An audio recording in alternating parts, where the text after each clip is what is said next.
Good afternoon. If you're looking at my face, it must be Tuesday and it must be 2 o'clock. That means it is time for the Cozy Up and Pay Attention Parent Edition. And I am glad to have you back again today. We have another guest parent for you today who will tell you about her 3 children and how she's preparing them to be another part of our responsible adults. And if you give us a minute, we'll be right back. Cozy Stone is a multi-talented comedian extraordinaire who has a real lust for life. She also combines humor and motivation, where she is known as a humorvational speaker. Her youthful ways and positive light make her a beacon for those of all ages. Cozy has lived a remarkable life that has paved the way for so many. She had the longest running open mic venue of 11 years at Tommy Rockers in Vegas, called Cozy's Comedy Corner, through which she introduced many up-and-coming comedians. Before going into comedy, she was one of the first female personal trainers and one of the top fitness trainers in the world. She has trained many greats such as Billie Jean King, Roberta Flack, Andrew Young, Ed Bradley, CCH Pounder, Al Pacino, and Earl Monroe. As a former competitive bodybuilder, she also owned a bodybuilding gym for women over 40 in Los Angeles for several years. She has worked in top positions for HBO, Playboy, and Tony Robbins. She also enjoys volunteer work, dedicating time to the New York Foundling Hospital and babies with AIDS. Cozy Stone has a message that shouldn't be missed. Hi there. I realize I've got the shirt on from my promo. Please welcome my guest today, Miss Aphrodite. I'm going to mess it up and she's going to correct me. Bartisianos. Oh my goodness. Don't even say it. Just Aphrodite. There's only like No. me in the world anyways. I'm just kidding. Bartolianos. Well, correct me, please. Aphrodite Bartolianos. Okay, it's easy. I left out an I. Welcome, sweetheart. How are you today? I'm good. How about yourself, Cozy? I'm doing better. And I'd like to say to our audience before we get started, and I like to say this every week, we know that parenting does not come with a guide. We know that there's no such thing as a perfect parent. And I put this show on, or the concept came about, because I simply want to share with all of you the parents of the world who are doing their job with one goal in mind, is to produce responsible adults. And that's how we all become a part of this thing called society and making a difference. More importantly, this show is not about parent shaming. So please, anyone that's out there, I don't know you. If you're not doing your job, that's between you and you know who. But to get this show started, Miss Aphrodite, because that name that I do have down correct. Let's find out a little bit about your background. Tell us where are your parents from? What part of the country? That's what that means. Yeah. So my father was born and raised in Thessaloniki, Greece, and my mom was born in San Francisco and was raised here in the Las Vegas area. So they had two completely cultural and ethnic different backgrounds. And what year were they both born? They were born 1968 and 1967. I'm sorry. Yeah. Born in 68. That's right. I have to remember. I'm the senior here. You were born where? I was born in Sanford, North Carolina on an Air Force base, and my dad was in the Air Force, and my mom was a stay-at-home mom, and my dad was an air traffic controller. Okay. Yeah. And how old were you when you had your first child? I was 23 years old when I had my first child. Well, correct me. I was 22, and then shortly after became 23 years old. Okay. And how long did you know the father of your child before you decided to have a child or children with them? 9 years. Oh, okay. Yeah. All right. And did you always want children? Oh, yeah. Okay. So you met this man, and was he a candidate? At that time, no, not honestly. It was kind of like a high school sweetheart kind of thing, but we never really made it official. And then when we got a little bit older, recultivated it. But I had a short period in my life where I didn't want children, right? And then as I got into my beginning 20s, I grew to believe and know that I did. Okay. So again, he was the candidate, but he left, came back, or whatever. What were his best qualities? Again, what was it that you wanted in your children? Well, I didn't really choose him. It was just kind of like I was dating him and it kind of happened. But in the fact of me knowing that it was a possibility with anybody that I ever did date, or specifically him, it was his brains. It was our intellect that drew us together, even as children, and our musical talents as well. Your mutual what? Musical talents. Okay. We played music. And so we were both quite intellectual, poetic, and musical. And that's what I believe drew us together in that. Yeah. Okay. So from a person who doesn't have children, and from a person who's very choosy about almost everything she does, try this question again. You had the musical together in common. You liked that he was smart. Yeah. Was your pregnancy planned or unplanned? It was completely unplanned. Okay, so I'm going to go back around to the question I'm trying to get the answer to. What were some of his qualities? The brain is fine. So did you say, okay, I'll have children with him because between my brain and his brain, we should have pretty smart children? No. So let me put it to you like this, Cozy. I think that a lot of children in this world are born without any real plan or intention at all whatsoever. And that this particular instance or situation, what made me, when I found out I was pregnant, what made me say, I can do this, was a collaborative initiation on both of our hands without even having, I was kind of okay financially, but he wasn't so much. He was working, but we were so young. We simply just thought to ourselves, we want to do this. And therefore, being that we want to do this, it means that we will do whatever it is required in order to be able to do it properly. Okay. You still didn't answer the question, but I'm going to move on. Once you found out you were pregnant, I would imagine even when you want children or, planned or unplanned, was it fear or fantasy? Because women have these feelings about being a mom. So was it fear or fantasy? Oh my God, doctor just told me I'm pregnant. I had, well, you want me to tell you something a little peculiar? It's your interview, babe. Yeah. I mean, I would say that I remember having a moment when I was sitting outside and I was like, I was sitting outside and I was kind of looking out at the sky and I was like, I don't feel purposeful. I'm doing all these things in my life and I just don't feel purposeful. And I was like, I think even though I'm really young, I think I'm ready to start a family. And I remember thinking that, right? And then like, boom, 3 weeks later, we were pregnant, which is really weird how that happens, right? Wow.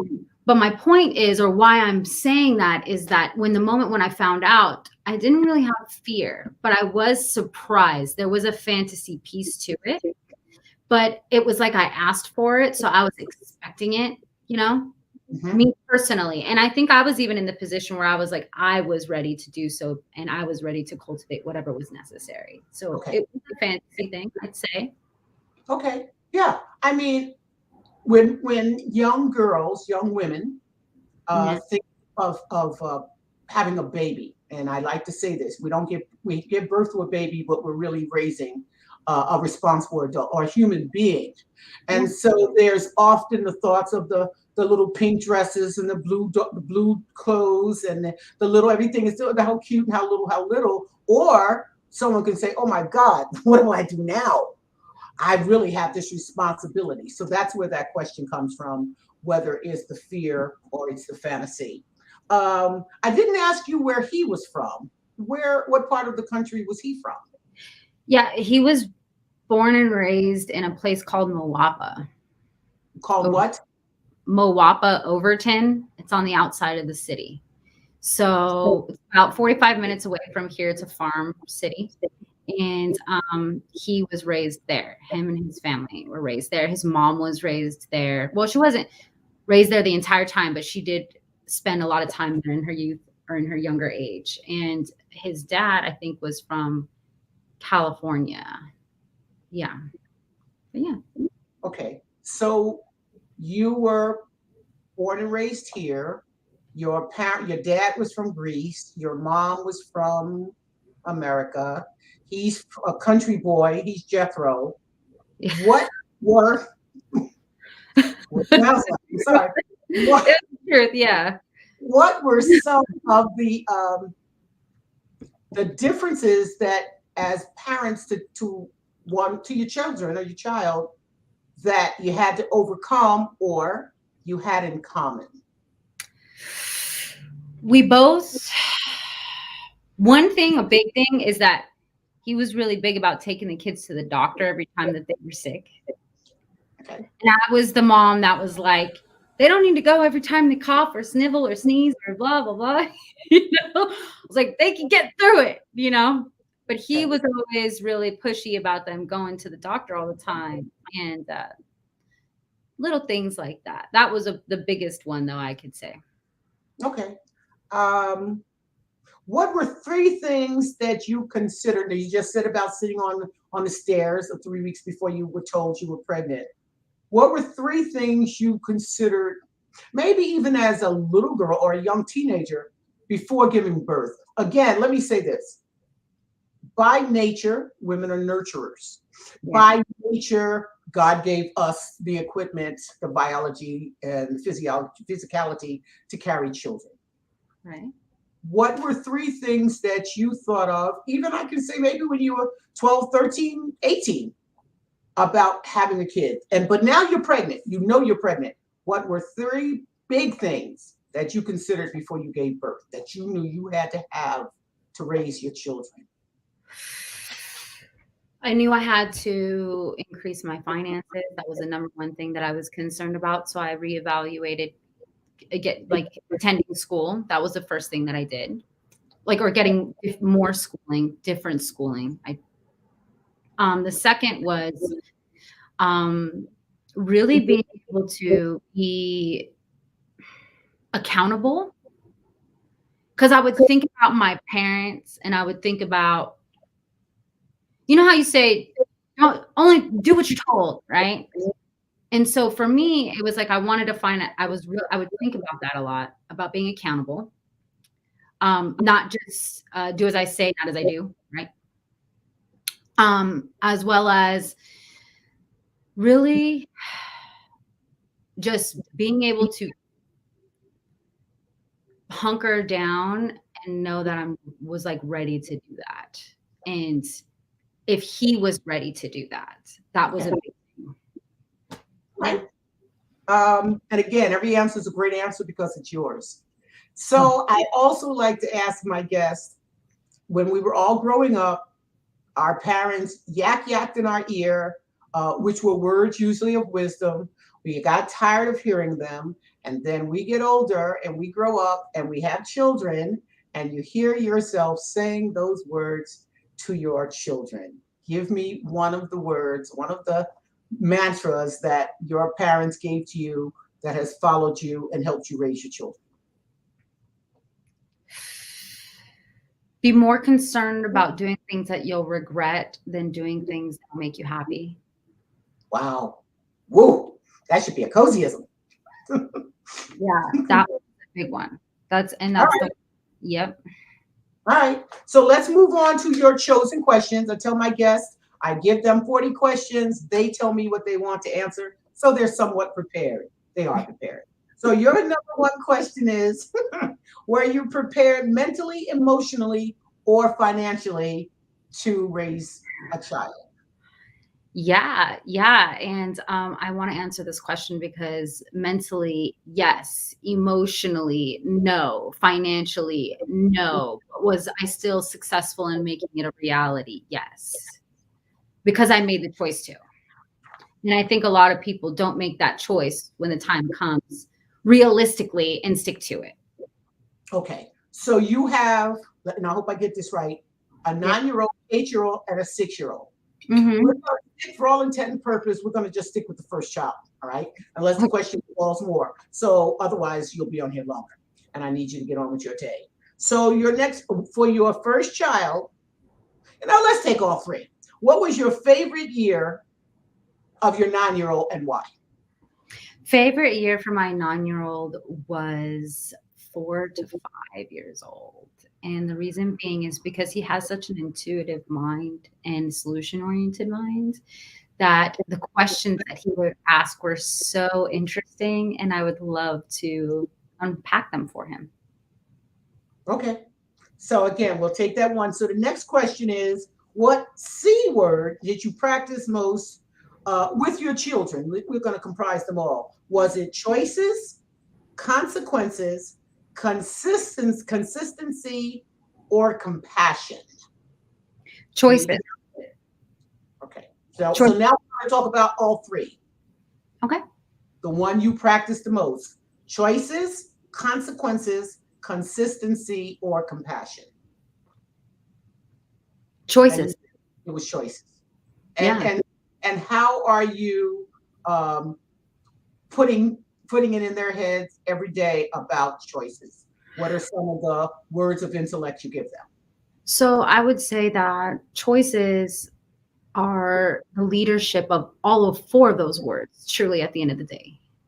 You can choose to be compassionate. You can choose to be consistent. You can choose, to be, reliable in general. But the reason why it's choices and what I use to make it impactful for them is if one decides to make a choice, it's not a good choice. And it can affect people around them, then they all are disciplined for it to a degree. And some people would disagree with me on that, but I say your choices affect the people around you. So if you're going to make that decision today, everybody's going to sit inside today, right? And then they come to the conclusion to understand that they might make a choice and it could virtually impact somebody in a horrible way, right? And that's how I display choices to them. So are you telling them that as siblings, if you make this choice, it's going to affect your siblings, or are you making it clear for 8, 9, or 6-year-old that this is something that will follow? Give me an example of something you could say to maybe all 3 of them at those different ages that they would understand regarding a choice that they make. Oh no, I talk to them like adults. Give me an example. For an example, this weekend they were playing hide and go seek, and one started jumping on top of a couch and the other one was hiding in it. Well, it was hurting her and she was screaming, but they didn't stop, right? Oof, horrible, right? And so I said, well, now we all have to stop playing the game because you broke the rules. You made a choice to continue to do something that was negatively affecting somebody else. And I said it just like that. So you broke the rules and you can't do that because you wouldn't like it if somebody else did that to you. And in the real world, if you did something like that, you would have a consequence. So you stop play. You stop the game. Oh yeah. And there was no more playing that game for the rest of the day. And it wasn't going to be playing any more games for the rest of the day because they broke the rules, which is respect one another. Right. Right. Right. And that's a choice. So it's, yeah. Yeah. I like that. Yeah. I like that. Those are, and you're absolutely right. Our choices create our destiny. Wrong choice, wrong decisions affect you wrongly. Well, I'm sorry, go ahead. Immediately. Yes. It could be drastic and immediate. So, yeah. Well, not only that, in that particular small situation, you're correct. He's hurting his sister, but now was it your son? No, it was the youngest one, the baby. Oh, Okay. Okay, that's sibling stuff. And what she did is she stopped the fun for the other two. Yeah. And the other two get it more. The younger one is still catching on to that lesson. They caught it real early, because they've been getting it for longer, but she's still kind of teeter-tottering. So, yeah. Okay. Okay. Let's see. Your next question is, what is the hardest thing about parenthood? What do you think with what you're doing? What is the hardest thing about parenthood? Sticking to your guns when you're around grandparents. Really? Oh, my Lanta. It's so hard because I can have those conversations with them when it's just us, like powwow it. We can figure it out and we can stick to the plan, stick to the accountability. But the moment that they go with grandparents, they come back different. And then we have to relay groundwork. And I'm glad you brought that up, because I was just waiting for someone to do that. So again, I have to ask because I don't have the experience. Is it not okay, or do you not choose to say to your mother, Mom, please stay consistent? Is that a hard conversation to have, or is it a conversation you choose not to have? Which one is it? I choose peace over violence. Oh my goodness. What I mean. Is your mother violent? Is this something that you've never told me? No. By meaning, I just would rather not even go into, like, I'll create boundaries, but to enforce the same parenting rules and regulations are difficult, I would see, as a grandparent, because they want to spoil them and then give them back. I mean, if I said, don't feed them this and don't do that and don't do this and make sure you hold them accountable to that, then she's not the fun grandma anymore and they want to be fun. And so I'm not going to take that away from them either. Right. But I am going to place boundaries. So. Well, I need to understand, you're placing boundaries on whom?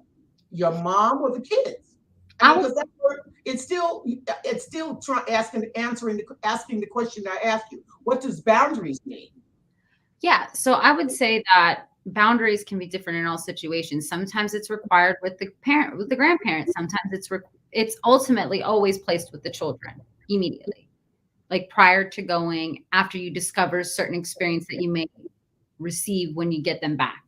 Then I'll place it with the kids or with the grandparents lightly.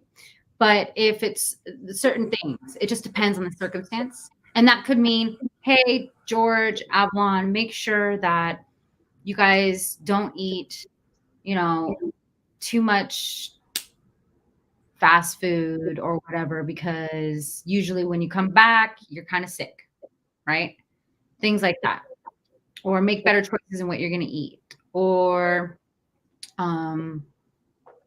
sometimes I got to tell them the grandparents will work at home. Make sure you don't bother the grandparents while they're working, things like that. So you're putting the responsibility on the children. Oh, yes. Wow. Yes. That's a first. Wow. So that they can make the choice and understand. I feel like the younger you talk to them about these types of things and really get acclimated with one another and help each other understand. And when you can tell that they can't understand, you explain it to them and break it down so that they can. And it helps dramatically. I think it's going to help quite a bit specifically for them. So they go to grandma's and grandma wants to go to McDonald's and they say, no, grandma, I don't think I want fast food today. Is that the way that works? I mean, it has worked like that. They have gotten to the point where they're like, it hurts my stomach. Yeah. Okay. Because they know, because they'll come back and it'll hurt their stomach. And I'll be like, well, why? It's because you're eating crap or you're eating this and it's hurting your stomach. So you can say, I don't feel like eating that. And instead of McDonald's all the time, now it's Subway or something else, and it works still, and it happens, and it's implemented naturally instead of, You know, you know what I'm saying? I like that. You are you are you are arming your children and not having to deal with telling your mother no. That's a different concept, folks. I don't know if you've ever tried this, because I listen to people with the grandparents. Um, I watched when my mom became a grandmother, and I said to her, the worst thing that ever happened to grandchildren or grandparents. And it wasn't that she was off the charts, but I just thought she was more kinder to her grandchild, right, than she was, because she didn't have to keep them all the time. Yep. But I watch grandparents. They do give them all the candy. They give them the cookies. They let them stay up later. All the Yeah. things that uh, I again I would never allow that crap. I just wouldn't be. It just wouldn't work for me at all. But that's why I want to have the shows. So there are people who hopefully maybe will listen to you and say, that's a concept. Now I got to train my kids to tell grandma what they don't want to do. I worked in the animal industry for a long time, and I watched people, and then fat animals would come in, and I'd say, "Bet your mother or your mother and father come over or live with you or something." They say, "Huh?" And they're giving the dogs cookies, and they're giving the dogs candy and potato chips, and you got these fat dogs. Like you have fat children, and then ultimately the parent has the vet bill or the doctor bill when their stomach hurts. So that's a first, Aphrodite. Thank you for sharing that. Your last question is, wow, how did that get on there? And you wanted this, so here goes. Are you, because again, hopefully you'll be able to make your children this. Are you a leader or a follower? A very interesting balance of both. Okay. And the reason why I say that is because I let them lead and I follow to get their brain going and creative, because I don't want them to act as if they're incapable of doing something. So, especially when they want to play or when they want to do something that's creative or fun, I will ask them, what would you like to do? Or like for their birthdays, I ask them, would you guys like to go on a trip this year? Or would you guys like to do a big birthday? Which one would you like to do? And it's going to take getting everybody here, and we have to coordinate it. And the date's going to be to everybody else being able to get here. And this is what it's going to look like. And this is the dynamic. And I explain all of that. And then now I'm leading, right? But then I say, well, or we could do this, and this is going to give us this and this and this, and I'm giving them choices. So I do a really healthy balance of both to the best of my capabilities. Wow. You're a new parent, and I like it. Yeah. It's not always because I said so. What you're doing is you're giving them the why and not just the words because I said so. See, my generation, we bought that because I said so. No one was explaining the why, but that's the difference in generations. When you find the new parenting, I'll call it that for lack of a better word at the moment. If it works, fine. If it doesn't, it comes back. It's because I said so. And again, that's what I want this show to be. Your parenting style is different than my last week, and hers was different than the parent before, and my next week parent's going to be totally different from all of you. Yeah. It's just presenting and giving styles to the audience, to maybe some parents are sitting there again, hopefully saying, wow, why not try that? Or for some parents, say, I tried that, it didn't work, and I'll stick with mine. Again, I said at the beginning of the show, this is not a show about exact parenting. This is not a show of parent shaming, and this is not a show, or it is to say there isn't a book. And I know there are a lot of them on the shelf. Don't get me wrong. I had a girlfriend many years ago. This is, and I found it funny because I find everything funny. And that's what she did. She went to the bookshelves and she was constantly reading. And hell, she's got two responsible adults. At the end of the day, she has two responsible adults. They're not in her house, and they are taking care of themselves. So I had just never seen it before, because what do I know? I only know what I knew from the generation that I was born into. Let's get the fun question down for you. I don't even know if I want to know your answer, but I do. I saw this one. I said, "Oh my God, not Aphrodite." Okay, my friend, what would you do if you were invisible for a day? I'd spy on you, Cozy. You'd have a great day.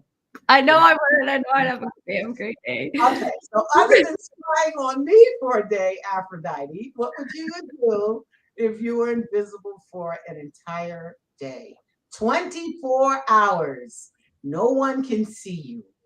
What would you do? I would do. Well, would I have a time machine too? Don't try to make my question anything more than it is. It's your question. I'm just. No. Can you make a time machine in 24 hours? No. Okay. Well. And even if you could, it's the question is the question is you are invisible. I would. Now, if you're riding, wait. And if you're riding around on this invisible time machine, it doesn't matter. You're invisible. What would you do? Yeah, I would.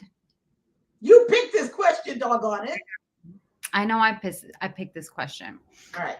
Well, I already kind of do this, but I would, and I'm just going to associate it with parenting, okay?